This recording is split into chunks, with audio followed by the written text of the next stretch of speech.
ब्रह्मा जी ने कहा कि जो भगवान की माया से मोहित हैं वे मुझे ही सर्वेश्वर मान लेते हैं।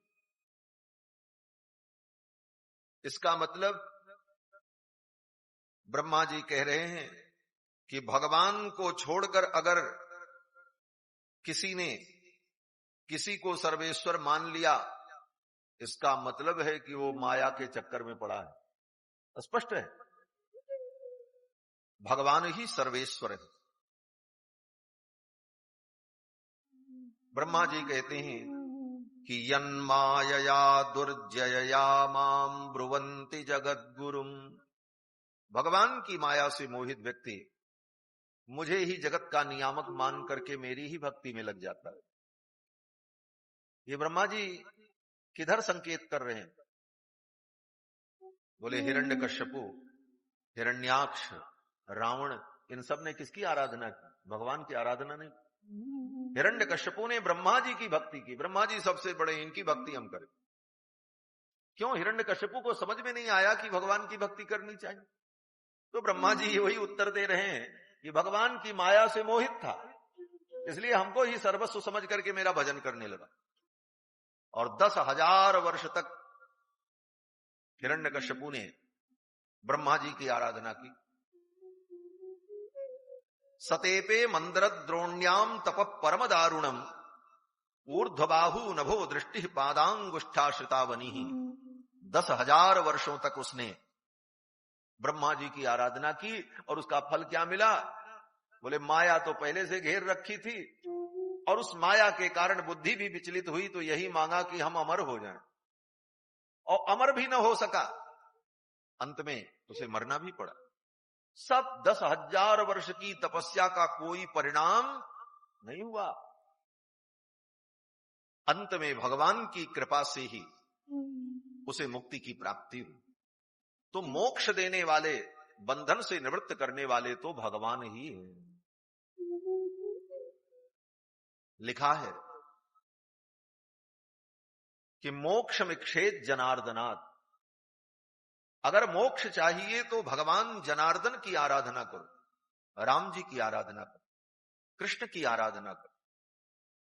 इनका नाम ही मुक्ति नारायण है। ये मुक्ति नारायण है, और किसी का नाम मुक्ति नारायण नहीं। अरे केवल मुक्ति शब्द जोड़ दो, मुक्ति ब्रह्मा और मुक्ति गणेश, ऐसा कहीं मिला आज तक? किसी भी देवता के साथ मुक्ति शब्द जुड़े, केवल भगवान के साथ जुड़ा, मुक्ति नारायण। क्यों? बोले मुक्ति भगवान देते हैं। एक बड़ी सुंदर पुराण में कथा है, एक राक्षस था, उसका नाम था घंटाकर्ण। उसके नाम पर काशी में एक घाट है, कर्ण घंटा, बड़ा प्रसिद्ध है कर्ण घंटा तीर्थ। राक्षस था, रजोगुणी था।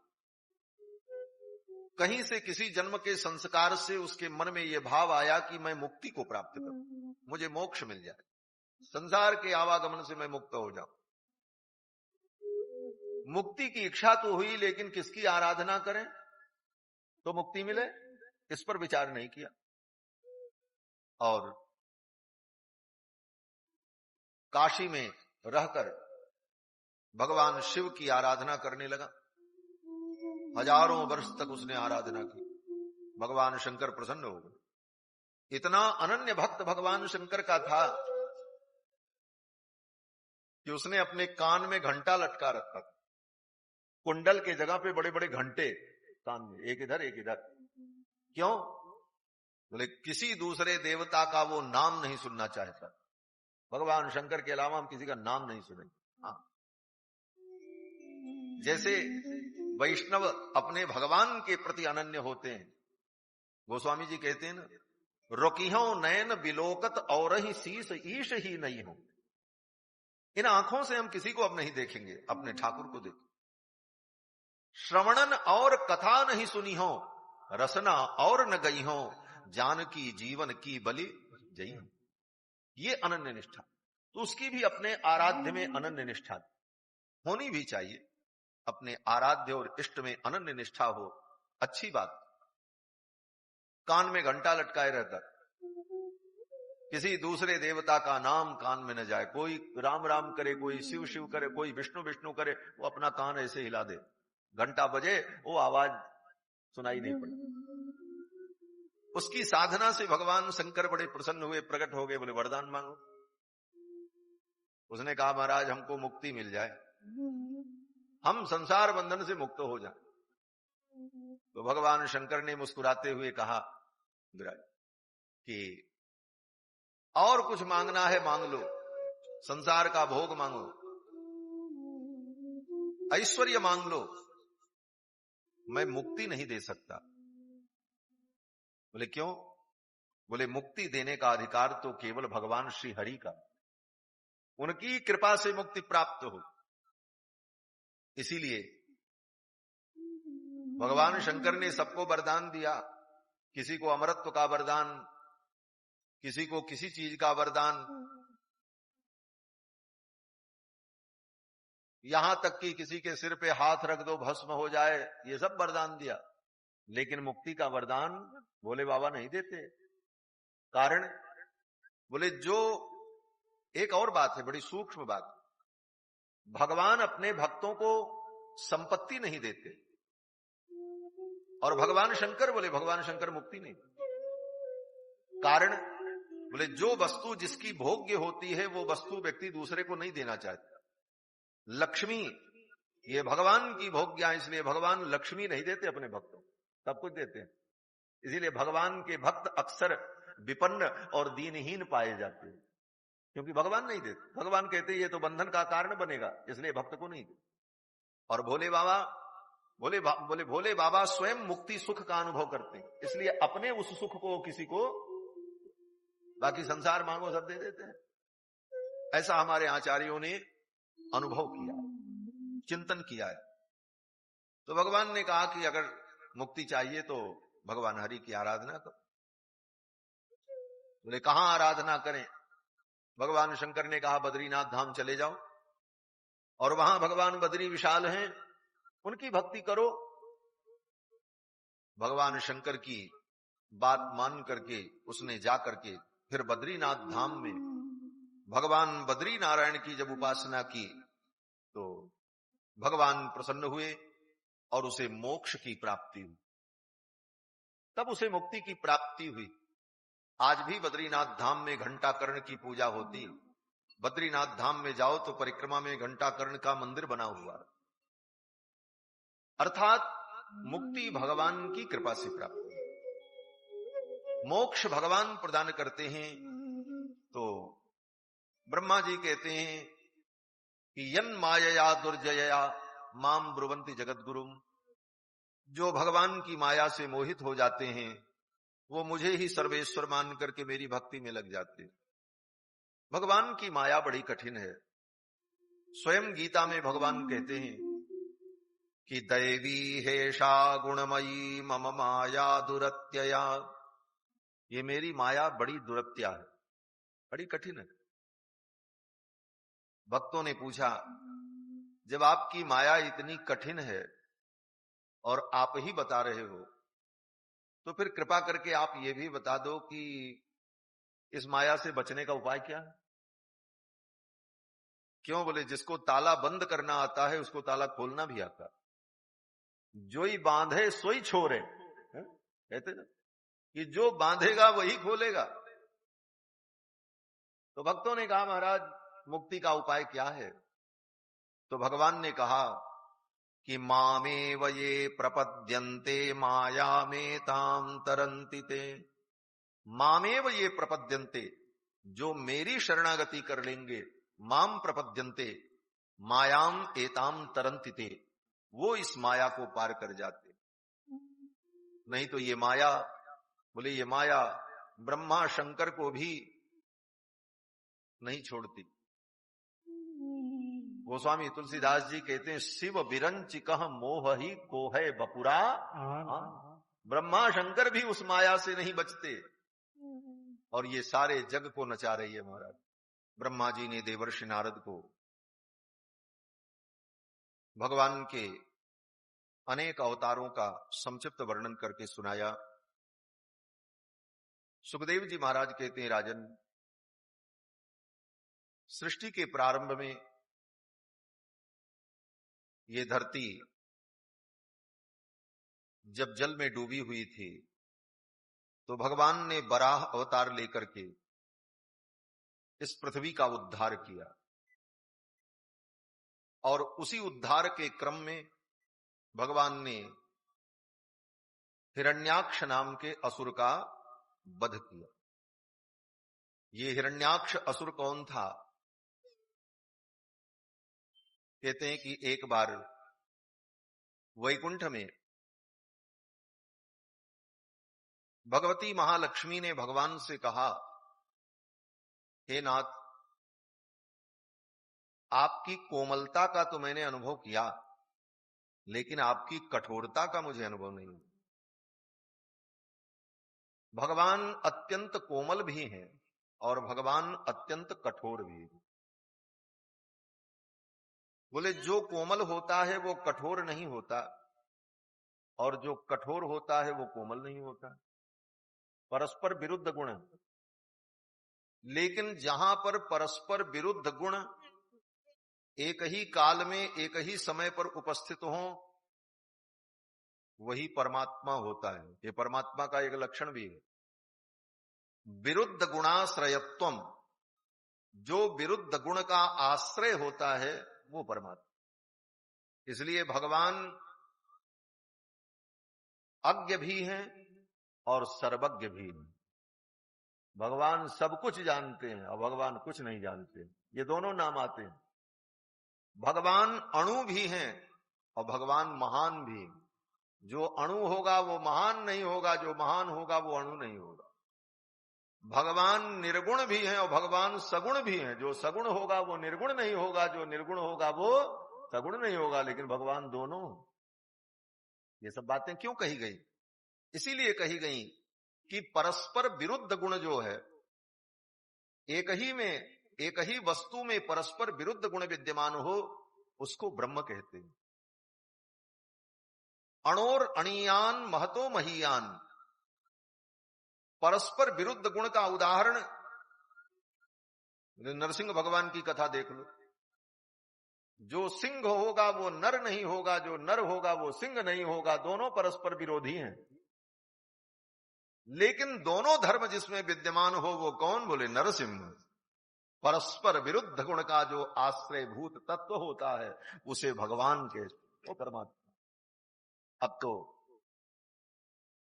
लक्ष्मी जी ने कहा, प्रभु आपकी कोमलता तो हमने देखी, और कितने कोमल भगवान हैं कि भगवती महालक्ष्मी अपने हाथों से जब उनके चरण का स्पर्श करती हैं तो लक्ष्मी जी को डर लगता है। वेद व्यास जी लिखते हैं, पाणि स्पर्शा क्षमाभ्याम। अपने हाथों से मैं इनके चरण को ऐसे पकड़ूं तो कहीं मेरे हाथों की कठोरता से इनको पीड़ा न हो जाए। और लक्ष्मी जी के कर कमल कितने कोमल हैं।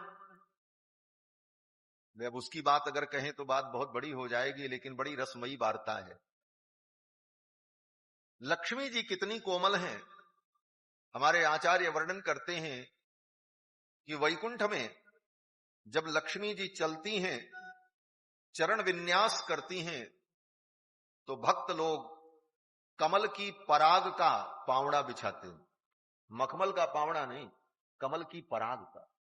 कमल पुष्प को लेकर ऐसे ऐसे झाड़ा जाए तो उसमें से पाउडर निकलता है सफेद रंग का, इसको कहते हैं पराग। तो कमल के पराग का पावड़ा कितना कोमल है, लेकिन वह पराग भी तो कण ही है, सूक्ष्म। उस पराग पर लक्ष्मी जी जब अपने चरण को रखती हैं तो पूरा चरण नहीं रख पाती हैं, उनको चुभता है। पादारुंतुतमेव पंकज रजस चेटी भृषालोकितई। आचार्य पराशर भट्टर स्वामी जी वर्णन करते हैं, श्री संप्रदाय का साहित्य इतना समृद्ध साहित्य है, हमारे आचार्यों ने जो अनुभव किया है कि महाराज पराशर भट्टर स्वामी जी, इन स्वामी जी ने विष्णु सहस्रनाम का संस्कृत में भाष्य किया है। एक एक नामों की विस्तृत व्याख्या संस्कृत में की है पराशर भट्टर स्वामी जी ने। स्वामी जी वर्णन करते हैं कि लक्ष्मी जी जब अपना चरण उस पराग पर रखती हैं तो पराग उनको चुभती। पादारुंतुतमेव पंकज रजस चेटी भृषालोकित, इतने कोमल चरण महालक्ष्मी के, और जिसके चरण इतने कोमल होंगे उसका कर कमल कितना कोमल होगा, आप अंदाजा लगाएं। और उस कर कमल से भगवान के चरण कमल का स्पर्श करने में लक्ष्मी को डर लगता है कि कहीं इनको पीड़ा न हो जाए। पाणि स्पर्शा क्षमाभ्याम, क्यों बोले लक्ष्मी जी सोचती हैं कि कहीं मैं इनके चरण को ऐसे पकड़ूंगी तो कहीं मेरे कर कमल की कठोरता से इनके शरीर में दबाव पड़े तो कोई रस न टपकने लग जाए, क्योंकि ये तो रस रूप है। रसो वैसा है वायम लब्ध्वानंदी भवती, वेद कहता है ये तो रस रूप है और इनके अंदर एक ही रस है, रसघन एव, भगवान रसघन है। भगवान के श्री विग्रह में दूसरा कोई तत्व होता ही नहीं। हमारे आपके शरीर में तो खून भी है, पानी है, हड्डी है, मांस है, मिट्टी है, वायु है, अग्नि है, पंच रचित यह अधम शरीरा। लेकिन भगवान का विग्रह तो चिन्मय सच्चिदानंद घनमय है, उसमें एक ही तत्व है, आनंदमय आनंदमय आनंदमय। इसीलिए वेदों ने कहा आनंदमयोभ्यासात आनंदमयोभ्यासात आनंदमयोभ्यासात, तो वो आनंद रस से भरा हुआ स्वरूप है। लक्ष्मी जी सोचती हैं कहीं हमने ऐसे दबाया तो कहीं वो आनंद टपक न जाए, हाँ, वो रस वर्षण न होने लग जाए। इसलिए लक्ष्मी जी भगवान का चरण छूने में भी डरती हैं, इतने कोमल चरण। लेकिन इतना कोमल होते हुए भी भगवान कठोर कितने हैं, इतने कठोर हैं कि बड़े बड़े दुर्दांत दानव अपनी गदाओं का वज्र का प्रहार भगवान की छाती पर करते हैं और भगवान की छाती से टकरा करके उनकी गदाएं चूर चूर हो जाती हैं और गोविंद मुस्कुराते रहे। ये कठोरता है। लक्ष्मी जी ने कहा प्रभु आपकी कोमलता को तो मैंने अनुभव किया, लेकिन आपकी कठोरता का अनुभव मुझे नहीं।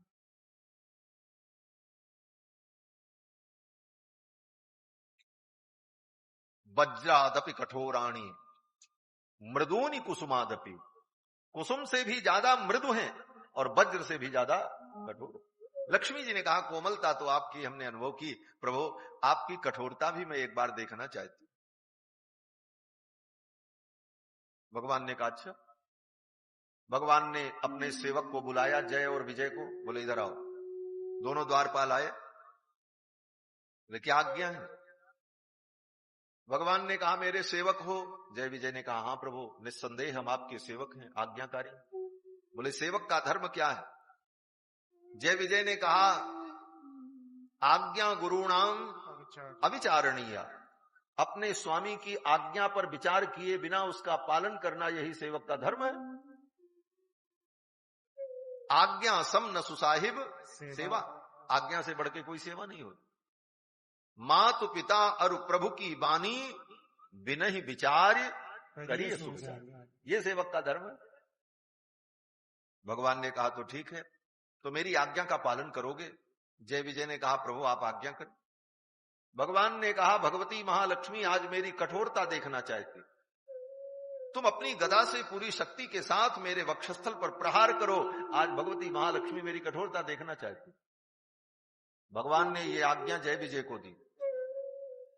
जय विजय के तो हाथ कांप गए, नाथ आपके ऊपर हम प्रहार करें, ये धृष्टता, ये अपराध।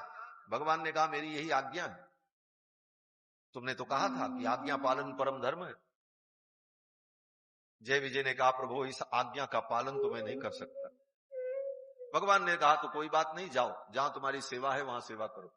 जय विजय अपनी ड्यूटी पर आ गए, जहां उनकी ड्यूटी थी सेवा। जय विजय सोचने लगे आज भगवान ने कैसी आज्ञा दी, हम भगवान के ऊपर प्रहार करें। लेकिन भगवान ने यह विचार किया, संकल्प किया है, अगर भगवान ने कहा कि तुम मेरे वक्ष पर प्रहार करो तो जय विजय के न चाहने पर भी उनको ये काम करना ही पड़े। भगवान का संकल्प कभी अधूरा नहीं होता। भगवान ने कहा ठीक है। ऐसी लीला भगवान ने की कि सनक सनंदन सनातन सनत कुमार ये चारों भाई उत्तराखंड में तप कर रहे थे। उसी समय भगवान ने ऐसी लीला की कि भगवान के गले के तुलसी की माला की सुगंध,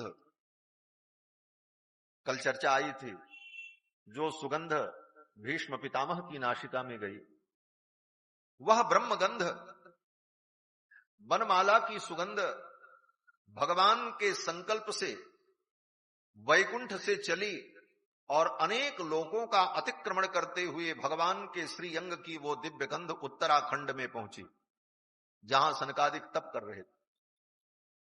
उनकी नासिका के माध्यम से वो गंध जब उनके अंदर गई, तस्या रविंद, लेकिन असुर की छाया थी और भय व्याप्त था, इसलिए भूदेवी का जो पुत्र हुआ उसी का नाम भौमासुर हुआ है। वो भगवान का पुत्र है। कृष्णावतार में भगवान ने उसको मारा है, भौमासुर। भगवान ने भूदेवी को ये लीला दिखाई। और फिर रामावतार में, बोले रामावतार में इसीलिए भगवान ने सीता जी को वन में साथ में ले जाकर के सब दिखाया। बोले देखो, राम जी अकेले चले जाते वन में और सबको मार के चले आते, लेकिन सीता जी को ले जाने का कारण क्या था? बोले एक कारण यह भी था कि अपनी कठोरता दिखानी, और इसीलिए पहले ही रावण के यहां भेज दिया, क्योंकि युद्ध तो लंका में ही होगा और वहां सीता जी रहेंगी तो उनको सब कुछ पता चलता रहेगा। और सीता जी ने भगवान की कठोरता, कृष्णावतार में भी भगवान ने रुक्मिणी को अपनी कठोरता का अनुभव कराया। तो कहने का तात्पर्य कि भगवान ने ये लीला की और भूदेवी का उद्धार किया। भूदेवी को लाए और जल के ऊपर स्थापित कर दिया। हिरण्याक्ष का भगवान ने वध कर दिया।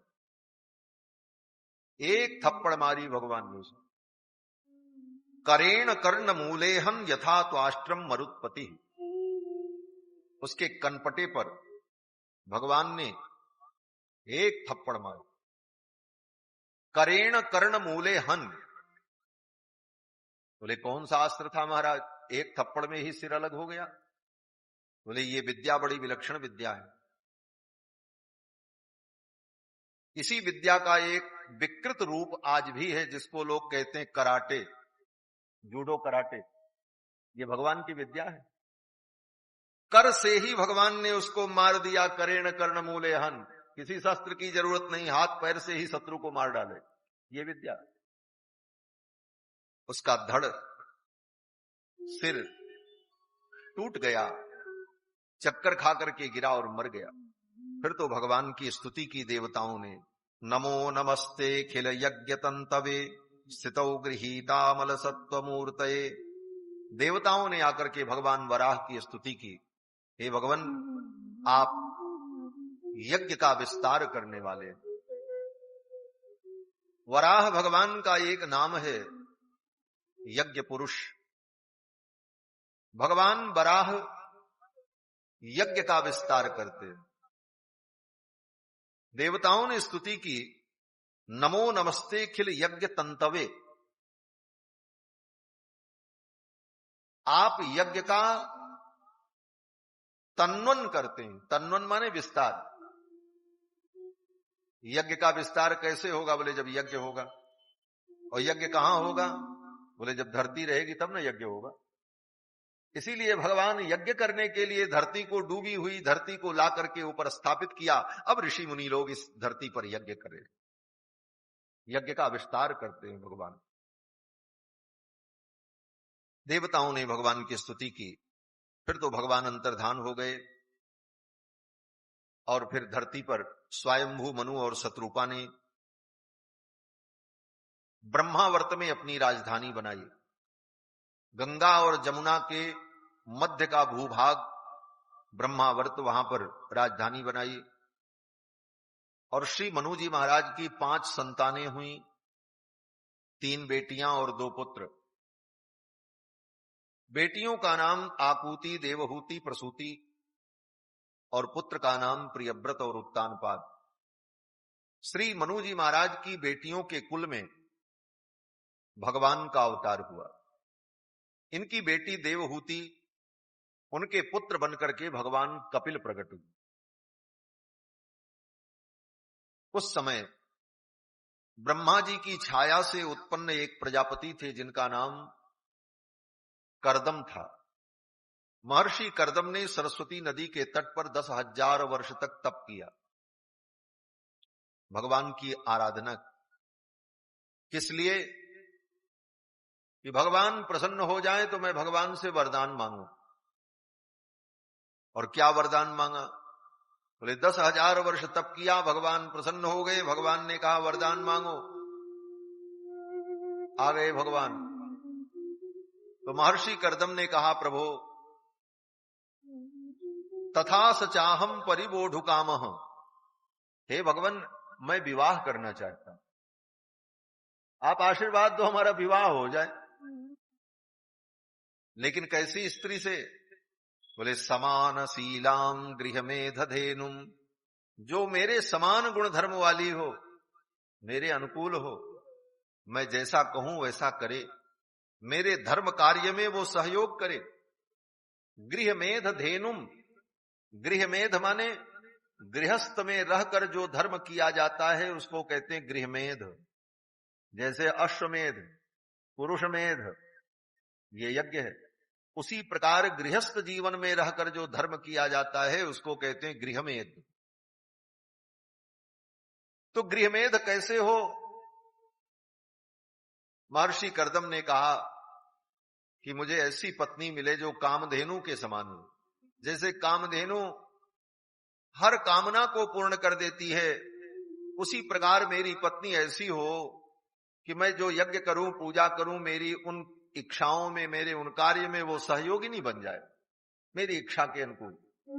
ये नहीं कि हम कहें चलो यज्ञ करना है तो कहे नहीं हम नहीं बैठेंगे, हमको धुआं लगेगा। हाँ, तो कैसे यज्ञ होगा? बोले पति प्रातः काल ब्रह्म मुहूर्त में उठ करके नहा धो करके अग्निहोत्र करेगा, पत्नी को साथ में बैठना है। पत्नी कहे हम 4 बजे नहीं उठ सकते, बोले तो धर्म कैसे होगा? इसलिए गृहस्थ जीवन का संपूर्ण धर्म पत्नी पर आश्रित होता है, और गृहस्थ जीवन का संपूर्ण धर्म पत्नी के सहयोग पर निर्भर करता है। इसीलिए पत्नी को धर्म पत्नी कहा जाता है, पति को धर्मपति नहीं कहा जाता। आज तक किसी पति को धर्मपति कहा गया हो तो बताओ? सारा धर्म उसी पर निर्भर है, वो तुम्हारे अनुकूल रहेगी तो तुम कोई धर्म कर पाओगे, अन्यथा नहीं कर पाओगे। और वस्तुतः पुरुष विवाह इसीलिए करता है, धर्म के लिए। प्रधान उद्देश्य धर्म ही है विवाह का। भोग और सुख ये द्वितीय उद्देश्य है, प्रथम उद्देश्य धर्म है। इसीलिए विवाह पुरुष करता है। यद्यपि पुरुष स्त्री का विवाह होता है, लेकिन आप शास्त्र में पढ़ लो, विवाह तो पुरुष का होता है। वो विवाह का एक अंग बनती है। विवाह एक संस्कार है, और उस संस्कार में, उस संस्कार के लिए वो कन्या का पाणी ग्रहण करता है, क्योंकि कन्या का पाणी ग्रहण करने पर ही उसका विवाह संस्कार होगा। तो मूलतः संस्कार तो पुरुष का ही है। लेकिन अब पत्नी भी साथ में रहती है तो लोक व्यवहार में कहा जाता है कन्या का भी विवाह हो रहा, वर का भी विवाह हो रहा। वस्तुतः वो मूल संस्कार पुरुष का है, और पुरुष के उस संस्कार का ही अंग होती है वो स्त्री, धर्मपत्नी। और पाणी ग्रहण का यही उद्देश्य है। पाणी ग्रहण का उद्देश्य यही है कि मैं अपने हाथों से तुम्हारे हाथ को ग्रहण कर रहा हूं। पाणिम गृहणी स्वपाणिना। क्यों? बोले इन्हीं हाथों से मैं कर्म करूंगा, यज्ञ करूंगा, और तुम्हारे हाथ भी जब मेरे साथ रहेंगे तब मैं कोई धर्म कर पाऊंगा। ये तात्पर्य, पाणिम गृहणी स्वपाणि, ये तात्पर्य। अगर तुम्हारा हाथ मेरे हाथ में नहीं है तो फिर मेरे द्वारा कोई धर्म नहीं हो पाएगा। यह उद्देश्य गृहस्थ जीवन का है। आज इन धर्म के रहस्यों को न जान करके आधुनिक शिक्षा में पढ़कर स्त्रियां भी बड़ी बड़ी प्रतिस्पर्धा कर रही हैं। बोले हम ऐसा क्यों करें, हमारा स्वतंत्र जीवन है, हमको भी अपने हिसाब से जीने का अधिकार है। ऐसे तर्कों के द्वारा अपनी पुरातन सनातन धर्म की परंपरा का उच्छेद कर रहे। ऐसा नहीं होना चाहिए। धर्म सबके कल्याण के लिए है। उस विधि का पालन करने पर पुरुष का भी परम कल्याण होता है और नारी का भी परम कल्याण। इस धर्म के लिए ही विवाह किया, क्योंकि अग्निहोत्र, गृह्य होम, पक्षादि कर्म, दर्श पूर्णमास, सोम यज्ञ, इन बड़े बड़े धर्मानुष्ठानों को वही कर सकता है जो गृहस्थ हो। जिसने विवाह नहीं किया वो इन धर्मों को करने का अधिकारी नहीं होता है। इसलिए विवाह करना पड़ता है, इसलिए विवाह अनिवार्य है। महर्षि ने कहा मेरा विवाह हो जाए। भगवान ने कहा ठीक है, बस कल छोड़ करके परसों आपका विवाह हो जाएगा। बोले इतनी जल्दी? भगवान ने कहा और क्या, चट मंगनी पट ब्याह। चट मंगनी पट ब्याह, भगवान तय करें और फिर देर लगे। भगवान आए, भगवान ने कहा बस आज आपने कहा कल प्रतीक्षा करिए, परसों आपका ब्याह हो जाएगा। बोले कैसे हो जाएगा, अभी तो दूर दूर तक कोई आशा नहीं दिखाई पड़ रही। भगवान ने कहा बस परसों श्री मनु जी महाराज अपनी बेटी देवहूति को लेकर के आएंगे, अपनी पत्नी शत्रुपा के साथ में आएंगे और कन्यादान का प्रस्ताव करेंगे। आप स्वीकार कर लेना, घर बैठे ब्याह हो जाए, कहीं जाने की जरूरत नहीं। विदित्वा तव चैत्यम में पुरैव समयोजित, तुम्हारे चित्त के भाव को मैं जान गया, इसलिए पहले ही मैंने सब व्यवस्था कर दी है। क्या व्यवस्था की? भगवान ने कहा कि आयास्यति दिक्षुस्त्वाम परस्वो धर्म कोविदः। परस्वः, परस्वः माने परसों। परसों मनु जी आएंगे और कन्यादान का प्रस्ताव करेंगे, स्वीकार कर लेना, विवाह हो जाएगा। और विवाह के बाद 9 बेटियां पैदा होंगी और फिर 10वीं संतान जो होगी वो पुत्र होगा, और वो पुत्र कोई और नहीं होगा। भगवान ने कहा मैं ही आपका पुत्र बन करके आऊंगा, मैं ही आपका पुत्र बनूंगा और उस रूप में आकर के तव क्षेत्रे देवहूत्याम प्रणेष्ये तत्व संहिताम, और देवहूति के गर्भ से प्रकट होकर तत्व संहिता का मैं प्रणयन करूंगा, सांख्य शास्त्र का प्रणयन करूंगा। ये सब कह करके भगवान मुस्कुराते हुए अपने गरुड़ पर बैठे और चले गए। गरुड़ पर बैठ करके भगवान जब जाने लगे तो देवताओं ने पुष्प वृष्टि की। गरुड़ जी के पंख से सामवेद की ध्वनि उत्पन्न हो रही थी और बड़े आनंद से भगवान विदा हो गए। महर्षि कर्दम अपनी कुटिया में थे। भगवान के कथनानुसार मनु जी आए देवहूति को लेकर, और इधर नारद जी जाकर के मनु जी के यहां महर्षि कर्दम की महिमा सुना करके आ गए थे। महर्षि कर्दम बड़े तपस्वी हैं, ब्रह्मा के पुत्र हैं, और उनके पुत्र के रूप में भगवान अवतार लेंगे। ये भविष्यवाणी नारद जी ने सब बता दी। मनु जी की बेटी देवहूति ने सोचा उनके पुत्र भगवान होंगे तो क्यों न मैं ही उनसे विवाह कर लूं, अगर मेरा विवाह हो जाएगा तो भगवान मेरे ही तो पुत्र बनेंगे। देवहूति ने स्वयं महर्षि कर्दम से विवाह का विचार किया और मनु जी महाराज लेकर के आए। महर्षि कर्दम का पूजन किया और अपनी बेटी देवहूति का कन्यादान कर दिया। कन्यादान करके चले गए। विवाह में पिता का केवल इतना योगदान होता है कि वो कन्यादान करे, बस। कन्या के पिता का इतना ही कर्तव्य होता है, बस। कन्या का पालन पोषण करे और उसे योग्य बना दे, फिर उसकी योग्यता के अनुरूप वर ढूंढ करके उसको वो कन्या का दान करे। कन्यादान करने के बाद पिता का दायित्व समाप्त। आगे की जो विधि होती है वो वर स्वयं करता है, अग्नि स्थापन करके उस कन्या को अपने दक्षिण भाग में विराजमान करके तत्त मंत्रों से आहुति दे करके विवाह की विधि को वर स्वयं संपन्न करता। पिता का केवल इतना योगदान होता है कन्यादान कर। मनु जी महाराज कन्यादान करके चले गए। महर्षि कर्दम ने विवाह की विधि शास्त्रोचित ढंग से संपन्न की और अपनी पत्नी देवहूति के साथ अपने आश्रम में रहने लगे। देवहूति उनकी सेवा करने लगी। किस प्रकार? बोले जैसे पार्वती भगवान शंकर की सेवा करती। भवानी व भवम प्रभुम, जैसे भवानी भगवान शंकर की सेवा करती वैसे देवहूति महर्षि कर्दम की सेवा करने लगी, बड़े ही श्रद्धा से। विसर्ज्य कामम दंभम च, कामनाओं को छोड़कर, दंभ को छोड़कर, बाचा मधुरया च भो, सुंदर मीठी वाणी बोलती हुई उनकी हर आज्ञा का पालन करती। और महर्षि कर्दम यज्ञ यागादि कर्मों में लगे रहे। हजारों वर्ष बीत गए, दोनों साथ में ही रहते आश्रम में, लेकिन कभी काम वासना, कभी भोग की इच्छा ही नहीं। केवल यज्ञ, आराधन, पूजन और शास्त्रानुकूल आचरण करते रहे। हजारों वर्ष जब बीत गए तो एक दिन महर्षि कर्दम ने देखा देवहूति को ध्यान से। देवहूति वृद्धा हो गई थी, शरीर की चमड़ियां लटक गई थी और तन पर जो वस्त्र था वह वस्त्र भी अत्यंत मैला।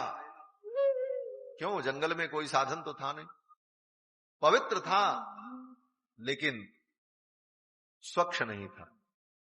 स्वच्छता और पवित्रता में अंतर होता है। एक ही धोती पहनो और उसे रोज सरजू जी में धो करके और सरजू में स्नान करके धारण करो, 10 दिन बीतते बीतते वो धोती तो काली हो जाएगी, देखने में इतनी गंदी लगेगी, लेकिन वो पवित्र है। क्यों? बोले रोज सरजू जल में धुली जा रही।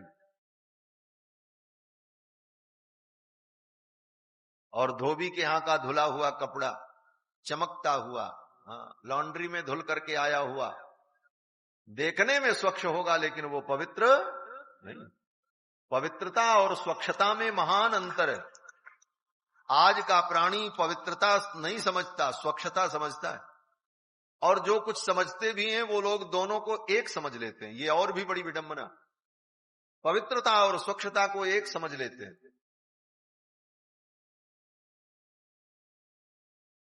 कितने लोग होटल में भोजन करते हैं तो मना करो कि बोले मत खाओ, बोले महाराज बड़ी सफाई से बनता है, स्वच्छता से बनता है। अरे स्वच्छता से तो बनता है लेकिन पवित्रता नहीं होती। पवित्रता और स्वच्छता में अंतर है।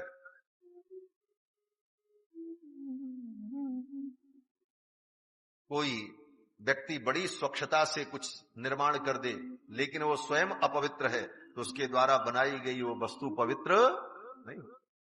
पवित्रता जो है वो शास्त्र के आधार पर तय होती और स्वच्छता हमारी बुद्धि का विषय होता है।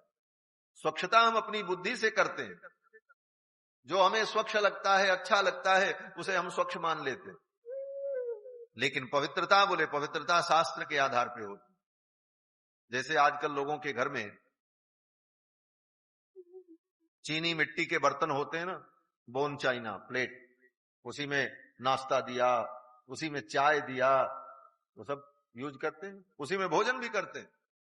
देखने में वो बहुत स्वच्छ है।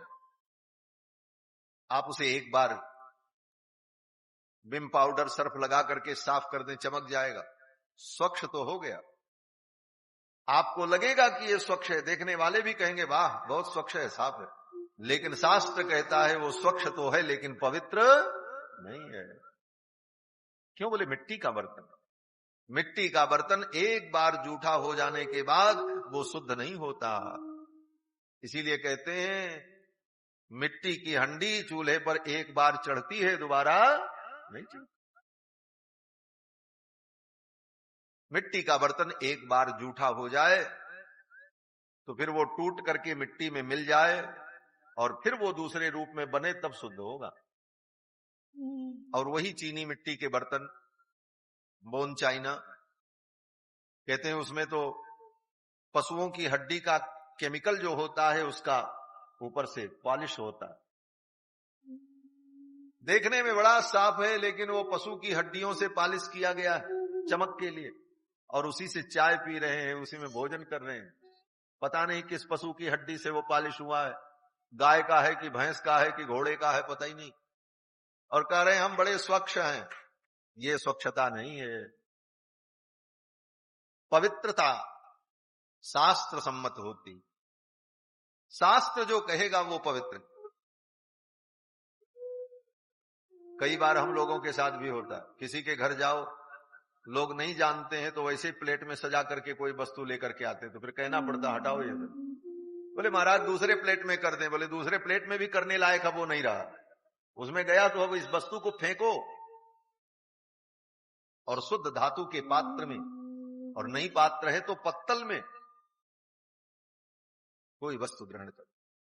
आज हमारा आचार विचार नष्ट हो गया, इसीलिए बुद्धि भ्रष्ट हो गई। न खाने का विवेक रहा, न सोने का विवेक रहा, न जागने का विवेक रहा। तो कहने का तात्पर्य कि पवित्रता और स्वच्छता, इन दोनों में जमीन आसमान का अंतर होता है। गाय की गौशाला गाय के मूत्र और गोबर के गंध से व्याप्त रहती है, वहां मक्खियां भी होती हैं, गाय के गोबर की गंध भी आती है, लेकिन गाय की गौशाला पवित्र है, क्योंकि वहां गोबर गिरता है, गोमूत्र गिरता है, गऊ का चरण पड़ता है। और आपके घर का बाथरूम हार्पिक से साफ कर दो, सारी टाइल्स चमकने लग जाए, लेकिन वो पवित्र नहीं है। वहां बैठ के संध्या नहीं किया जा सकता, वहां बैठ करके हवन नहीं किया जा सकता। हवन तो गौशाला में होगा, यज्ञ होगी तो गौशाला में। तो पवित्रता और स्वच्छता में इतना अंतर है। स्वच्छता हमारी बुद्धि के अनुसार होती है और पवित्रता शास्त्र तय करता है। महर्षि कर्दम की पत्नी देवहूति एक वस्त्र धारण किए, मैला कुचैला वस्त्र, परंतु पवित्र था। आचरण इतना पवित्र था, नियम निष्ठा थी। देवहूति के तप को देखकर महर्षि कर्दम ने कहा, देवी आपने मेरी इतनी सेवा की और कभी भी आपके सुख के लिए मैंने विचार नहीं किया। मैं प्रसन्न हूं, वरदान मांगो, क्या चाहिए? देवहूति ने कहा कि अगर आप वरदान देना चाहते हैं तो यही वरदान दीजिए कि आपके समान तेजस्वी पुत्र को मैं जन्म दूं और मेरा स्त्री होना सार्थक हो जाए, मेरा नारीत्व तो सफल हो जाए। फिर तो महर्षि कर्दम ने अपने तपोबल से एक दिव्य विमान प्रकट किया और उस विमान में सब प्रकार की सुख सुविधा थी। उस विमान की परिचारिकाओं ने महर्षि कर्दम को और देवहूति को बिंदु सरोवर में स्नान कराया। उनका शरीर दिव्य हो गया। देवहूति भी 18 वर्ष की युवती हो गई और महर्षि कर्दम का भी शरीर युवा हो गया, और दोनों उस विमान में बैठे 100 वर्षों तक वो विमान अंतरिक्ष में घूमता रहा। सतम व्यतीयुष शरदः कामलालसयोर मनाग। और उसी विमान में रहकर 100 वर्षों तक देवहूति ने और महर्षि कर्दम ने संसार के सुख का अनुभव किया, और समय आने पर देवहूति ने 9 कन्याओं को जन्म दिया, 9 बेटियां उत्पन्न हुई। 10वें गर्भ के रूप में स्वयं भगवान आए। कार्दमम वीर्यमापन्नो जदनेग्निरिव दारुणी। महर्षि कर्दम के तेज का आश्रय लेकर भगवान मधुसूदन देवहूति के गर्भ में आए। तस्याम बहुत थे काले भगवान मधुसूदन। भगवान मधुसूदन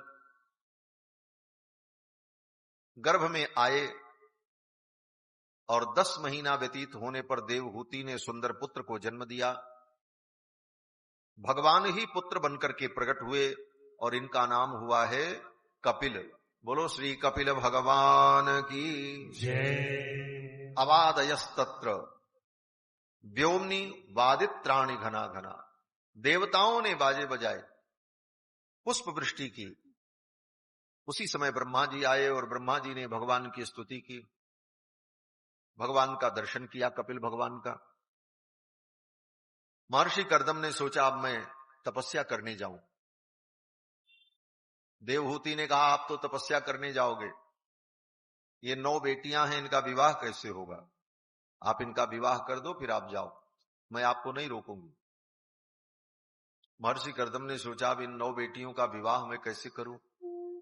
ब्रह्मा जी आए थे, ब्रह्मा जी समझ गए। ब्रह्मा जी ने कहा ऋषिवर आप चिंता मत करो, ये मेरे साथ जो महर्षि लोग आए हैं, मरीचि, अत्रि, आंगिरस, पुलस्त, पुलह, क्रतु, वशिष्ठ, अथर्वण और शांति, ये इतने महर्षि मेरे साथ आए हैं और आपकी 9 बेटियां हैं, एक एक बेटियों का विवाह एक एक महर्षियों के साथ कर दो, कन्यादान कर दो। और ब्रह्मा जी के कहने पर महर्षि कर्दम ने अपनी 9 बेटियों का विवाह इन 9 महर्षियों के साथ कर दिया। ब्रह्मा जी के ये सब पुत्र थे और महर्षि कर्दम की बेटियों का जो विवाह हुआ इन महर्षियों से, उनसे जो वंश चला उसी से ब्राह्मणों का वंश, ऋषियों का वंश आगे प्रवर्तित हुआ। फिर तो महर्षि कर्दम तपस्या करने चले गए। देवहूति ने कहा हमारा उद्धार कैसे होगा, मेरा कल्याण कैसे होगा? महर्षि कर्दम ने कहा तुम्हारा बेटा जो है ना, ये भगवान है और इसी के उपदेश से तुम्हारा कल्याण हो, तुम इसी के साथ रहो। और महर्षि कर्दम तप करने चले गए। देवहूति अपने पुत्र कपिल के साथ आश्रम में रहने लगी। नारी के विषय में शास्त्र यही मार्गदर्शन करता है कि जब तक वो कन्या हो पिता के संरक्षण में रहे, विवाह होने के बाद वो पति के संरक्षण में रहे, और पति संन्यास लेकर तपस्वी योगी बन जाए तो पुत्र के संरक्षण में रह करके मां अपने जीवन को बिताए।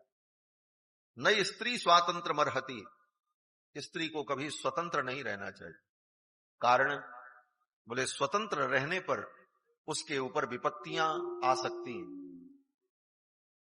स्वतंत्र रहने पर संसार के दुष्ट प्राणियों की दृष्टि पड़ेगी कि इसका तो कोई रक्षक नहीं है, फिर तो उन दुष्ट प्राणियों के द्वारा उस स्त्री के ऊपर अनेक अत्याचार होंगे। इसलिए शास्त्र ने कहा उसे सदा संरक्षण की जरूरत। जो स्त्री अपने पति के साथ रहेगी, क्या मजाल है कि कोई उस पर नजर उठा ले। जो कन्या अपने पिता के संरक्षण में रहेगी, किसकी हिम्मत है कि कोई उसे नजर से देख ले। और जो मां अपने बच्चे के साथ रहेगी, किसकी हिम्मत है कि उसके लाल के सामने कोई काल आकर के खड़ा हो जाए? संभव क्या? शास्त्र ने बड़े भावनात्मक दृष्टि से ये सब मार्ग दिया, लेकिन आज इन रहस्यों को न समझकर लोग कुतर्क करते। ऐसा कैसे? ये तो शोषण किया, ये तो अन्याय किया। अरे बंधुओं, हमारे सनातन धर्म में नारी को जो सम्मान दिया वो सम्मान किसी धर्म में नहीं मिला। ढूंढ लो पूरी दुनिया में, जिस मजहब को लोग कहते हैं कि ये अमन चैन का मजहब है, उस मजहब में क्या दुर्दशा है सारी दुनिया जान रही है, हमको बताने की जरूरत नहीं। यहां तक कि उनके मजहब में, उनके ग्रंथों में लिखा है कि नारी तो केवल एक बच्चा पैदा करने की मशीन है। ऐसी निकृष्ट सोच। और हमारे यहां कहते हैं कि यत्र नार्यस्तु पूज्यन्ते रमन्ते तत्र देवता। जहां नारी की पूजा होती वहां देवता रमण करते। और हमारे यहां नारी को देवी का स्वरूप माना। नारी देवी है, और देवी देवता जो होते हैं ना, वो सड़क के किनारे नहीं होते, वो मंदिरों में रहते हैं। सड़क के किनारे जो पत्थर पड़े रहते हैं वो ठोकर खाते हैं, उस पे पशु पक्षी मलमूत्र का त्याग करते हैं, लेकिन जिस पत्थर में देवत्व होता है वो मूर्ति मंदिर के अंदर रहती, वो मंदिर से बाहर नहीं जाती।